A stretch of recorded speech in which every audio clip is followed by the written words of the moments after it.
Hello again. The point of this video is to talk about some things that my narcissist did that I really wish I had interpreted differently at the time that she did them. A lot of them were really early on in the relationship, and I was blinded by the love bombing. So my point, though, kind of is if someone treats you or someone around you badly, it's probably not an isolated incident. So I wish I'd thought harder about these things. But don't blame yourself if you've also ignored things like this. It totally makes sense. And also, if you're not a narcissist, why would you assume any of the motives that are actually behind these crazy things that they do?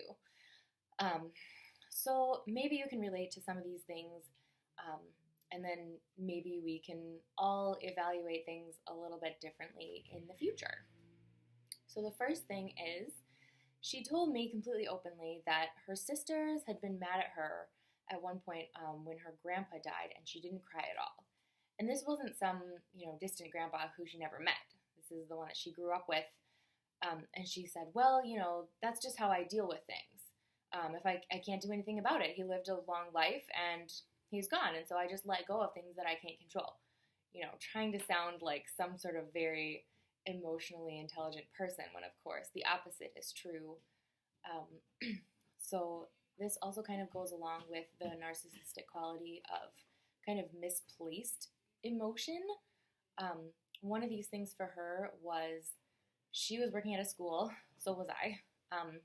One of the kids at her school died in a fire in her apartment. Of course, this is completely awful. It's a tragedy.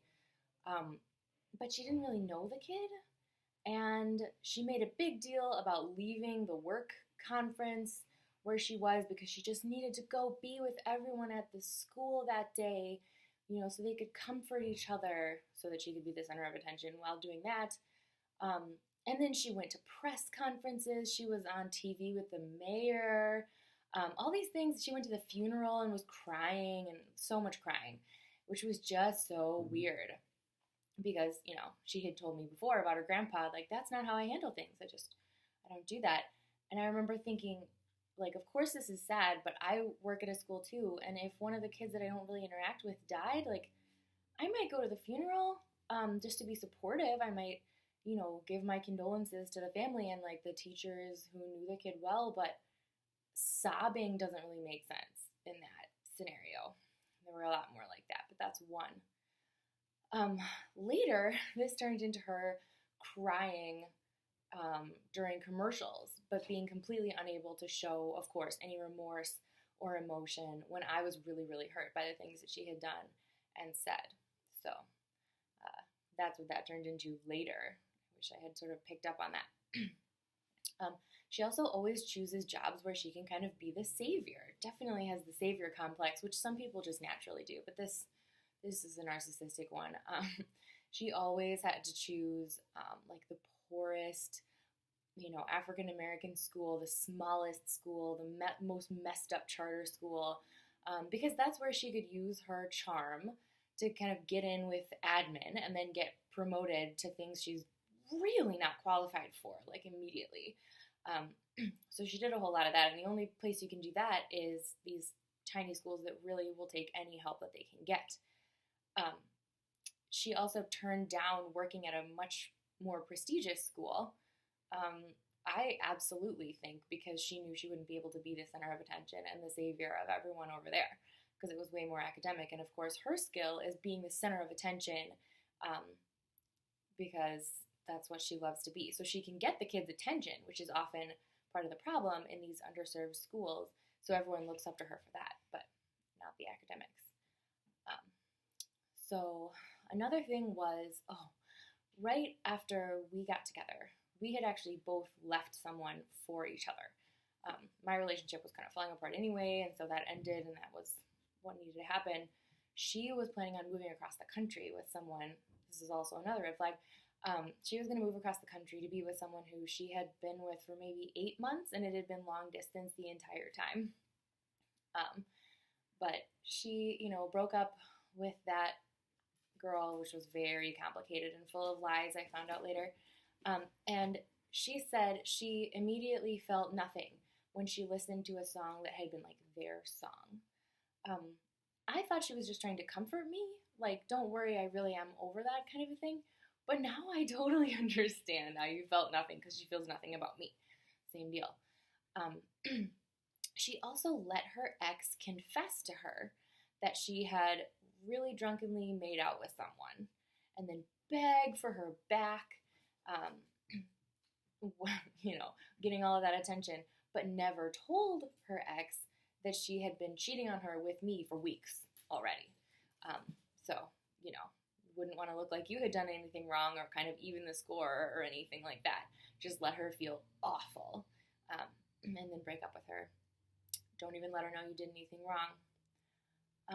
Another thing that happened right after we got together was we were sitting in a coffee shop hanging out, and I was just so happy that, we could do that and we didn't have any exes in the way anymore, and now we can be together. And, she was always talking about these grand plans, because that's another thing they do a lot, making me feel like, we were going to have this life together. And then she started looking up things about applying for the Peace Corps.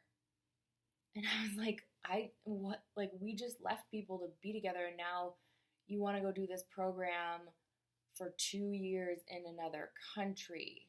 And her response was something like, oh, well, I can come back for Christmas, or like, you could come visit me. And I was like, you think I'm going to hang on for 2 years over here without you waiting?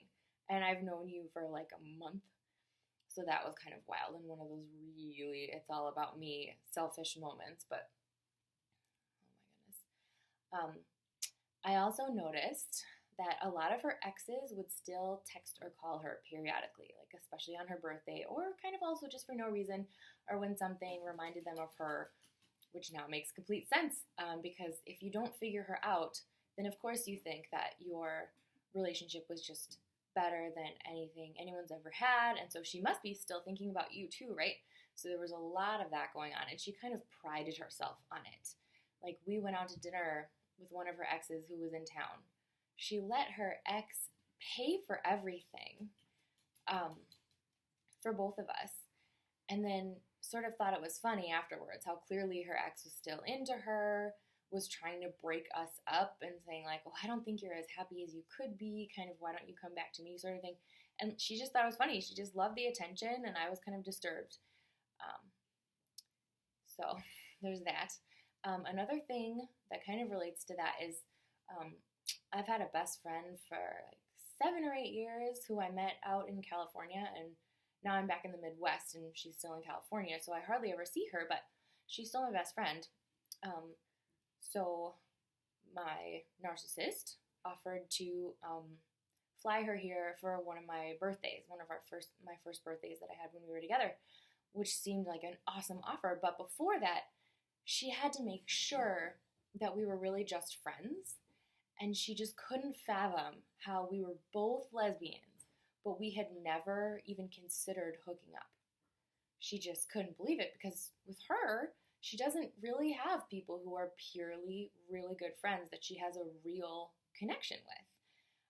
So that really should have been a red flag. If you don't have any friends like that so that you can understand my relationship with my best friend and how it's definitely not a threat to our relationship, that's not a good sign. Another sign that I should have picked up on is, she doesn't have a lot of friends, but she tends to get really into someone she's just met, even if it's in a friendly way.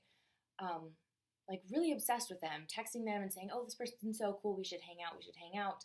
And then a few weeks later, usually drops them completely. And I sort of just thought that she was a bad judge of character in the first place, who just like got really excited about new friends too quickly, and then, found out that they weren't, really compatible friends at all. But now I'm sure that what happened was they kind of stopped worshiping her, or they had some sort of disagreement or something, and then, she would convince herself that she's above them and doesn't need them, and that's why they would get dropped.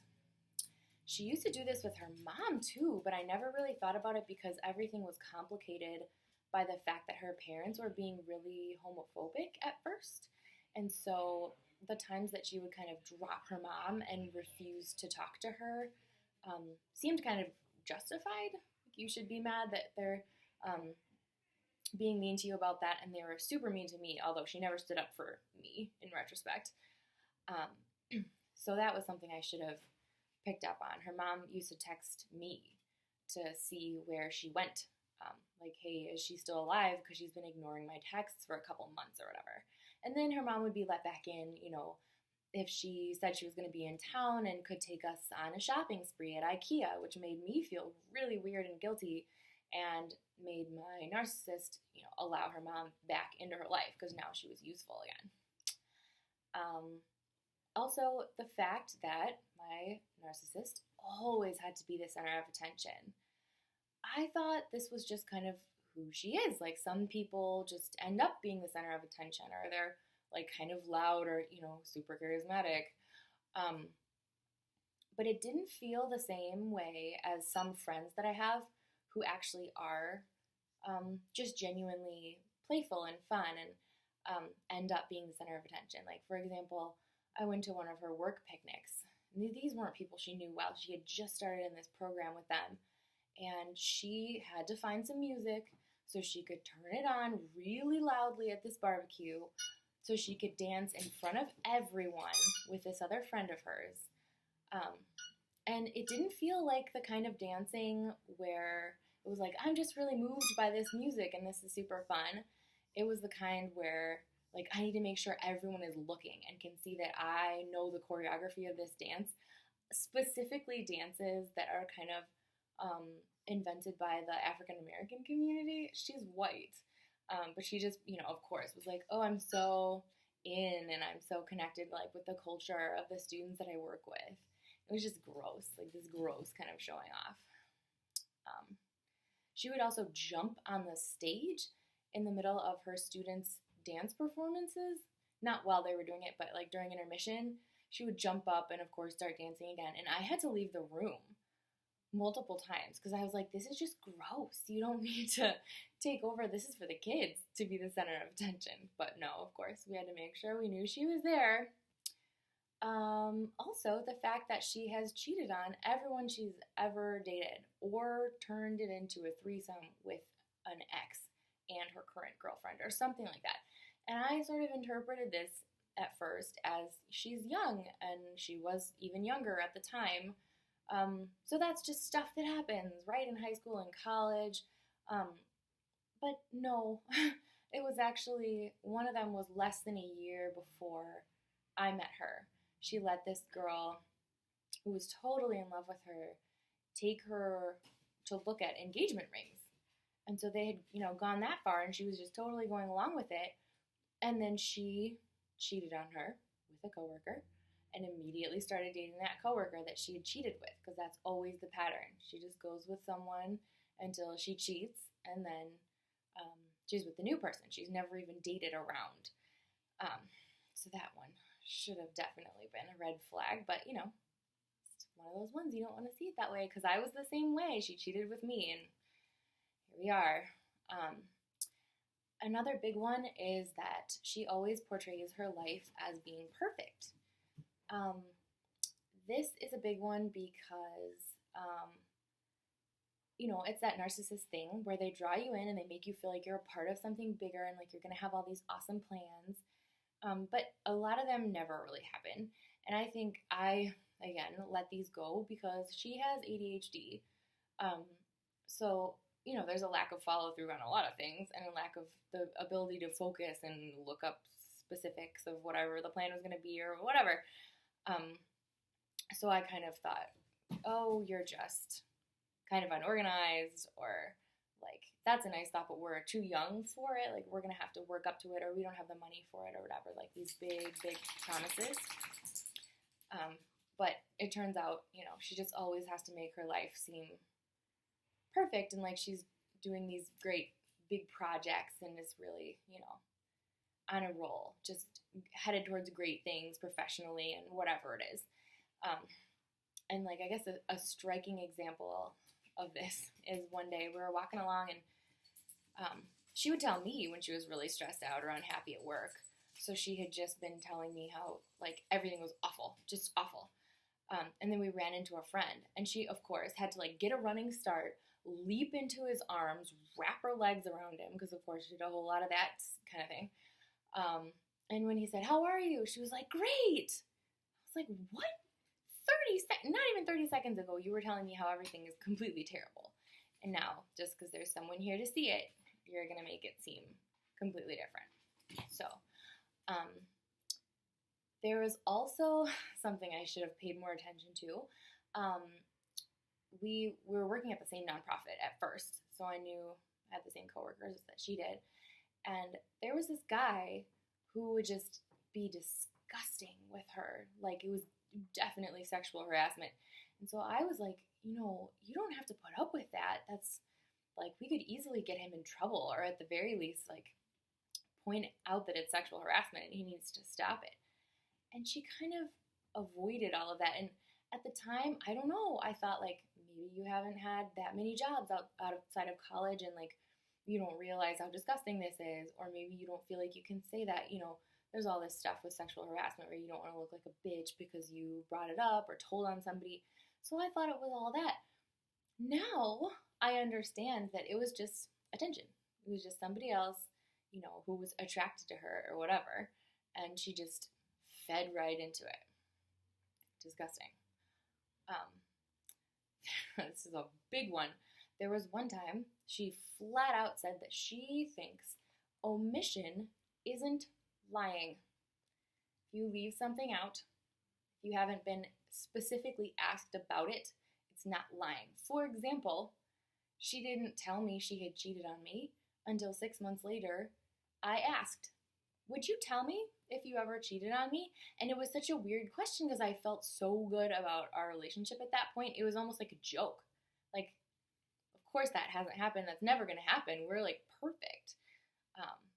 And then, of course, it turns out she had hooked up with a good friend of mine. So I sort of think the only reason she confessed is because she figured I would find out eventually anyway. And of course, at first, told me they had just kissed or something, and nope, they full-on had sex in the same bed next to me while I was sleeping at my parents' house. So that was her completely fine omission. She hadn't lied to me because I never asked if she had cheated. Later, this came back to bite me in the ass again because one night during narcissistic drunken rage, when I was upset that she was giving so much attention to one of her coworkers but had already started, like, freezing me out, I was just like, hey, I thought we were going to spend the night together. Like, if you could not be on the phone with her all night, that would be really great. Or don't, constantly text her. Like, we were going to hang out. That was enough to make her throw her phone against the wall and break it. And then blame me, saying that I didn't let her have friends. It's important to point out that I was always trying to get her to make plans with friends.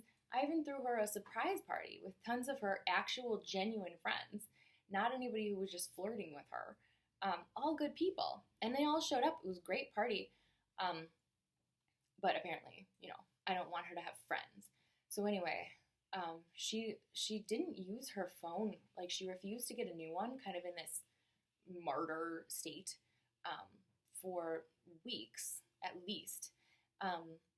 And then would tell me, this is what you want, isn't it? Like, I'm clearly not talking to anybody, so you could shut up now. And of course, it turns out that I found out she had been G-chatting this same coworker every time I went to my Wednesday night class. Of course. And I was just like, I know there's no way that she's not in touch with this girl. Like, despite the fact that they are together, a lot of the day at work. They eat lunch together every day, and then they stay after. She's never stayed after at work before, but once she had this coworker, she started staying after every single day, and neglecting our dog, which was her responsibility to walk at the end of the day. But, it's more important what she wants to do and who she wants to hang out with after work. So anyway, that one was just another case of omission isn't lying. You didn't ask me if I was G-chatting with anyone. And, it was just friendly and blah, blah, blah, whatever. Total crap. She also has a history of regularly punching things really hard and messing up her hands for weeks. And she admitted that she had, anger issues that would pop up sometimes. But of course, it became a lot more than sometimes. Once the narcissistic rage really kicked in, it was pretty much every night, and she was drunk pretty much every night towards the end of it. So then you start thinking, oh man, this isn't purely, I tend to get really heated occasionally. This is something really deep-seated. And she used to punch things like near me, like once we were having an argument at night and she punched the headboard right next to me really hard. Of course, hurt her hand, but then tried to tell me over and over again that she hadn't actually done that. Or would like throw something and I'd hear like a crash in the other room and then would completely deny that. Try to make up some other story about it. It's just a lot of that sort of thing, taking no responsibility. And then something else, I guess, that should have shown me that I was about to get discarded and that she cared so much about her image was once in the last few months, she had already started being really distant and intentionally, freezing me out and giving all of her attention to this coworker instead. So I noticed that something that helped was when we would go hang out with other couples or with other friends, she would be nice again. She'd be cheerful. It would seem to like bring her back to the person who I thought I knew. And I thought, oh, maybe it just makes her feel better to have more social things to do. That's fine. I'm an extrovert. It makes me feel better for sure. Nope. Because as soon as we'd get back in the car, she'd pick a fight or say something mean to me or blame me for something. And I was just like, we just had a really good time. Like, where is this coming from? Oh, you have to look good in front of everyone else, but now you're going to go back to being mean when it's just the two of us. So, again, uphold your image in front of other people, but be mean to me and blame me for things as soon as they're not around, proving that you can control what's going on with you. And that sort of leads me to the last point, which is kind of our horrific, unhappy ending to the relationship. She had Lyme disease at some point. She had Lyme disease in June, and everything started really falling apart in like late summer and into the fall. We thought we had taken care of the Lyme disease. Now, I don't know what about this is true. We might have actually taken care of it, but then she told me that she still had it, that she had gotten tested again in December, like after we broke up, and said, oh, I still have it. And she said, would you put together a list of the things that I did to you so that I can bring them to this Lyme specialist, which in retrospect is really bizarre. It means nothing. Like, why wouldn't they just do a test? But anyway, a lot of the like extremely abusive things that she did sort of could be explained by neurological Lyme symptoms. So she had me write that all up, which I did, because at that point she was making me think we were going to get back together if she just like could handle this Lyme disease thing. But basically what happened was she read through my list. She told me specifically that she had cried while she read it, which I'm sure she didn't. Really, what a weird thing to tell me, though. And then she dropped all of it. She said, oh, look, it really was the Lyme. I guess it wasn't me. So all of that verbal and emotional abuse and all of that narcissistic rage, she was completely fine with just calling it Lyme disease and never taking responsibility for it. And once I figured out that she was a narcissist after all this happened, a lot of my friends were like, well, wait, I thought it was Lyme. Didn't it make sense that it was Lyme? And I had felt better thinking it was Lyme, because what other reason is there for someone to completely stop loving me? Like, one of the things with the neurological Lyme symptoms is that they start fights with their partner all the time. Like, they can't be in a relationship. They get super depressed. They get drunk all the time, whatever it is. Like, a lot of these things that she'd been doing. But the problem with that argument is, like, if I had Lyme disease and I had done terrible things to someone, I would still feel awful because it was still me doing them, whether or not it was exactly my fault. You would still feel awful that your fiance had gone through that, and you would want to get the disease taken care of and then try to patch that up, right? You wouldn't just use it as an excuse to disappear and take responsibility for nothing. So that's what I have. I'm sure there are 1,000 more things that I've forgotten about. But I guess, again, I just wanted to put these all out there so that if any of them are similar to what you might be dealing with a narcissist, or what you have dealt with, maybe you'll think a little harder about them, or at least you'll feel sort of validated that another person put these completely ridiculous things in the back of her mind just because she thought this person was the best. So if you want to comment anything that you let go of that you, in retrospect, really wish you hadn't, go ahead and put them in the comments. And thank you for watching. I'll make another one soon.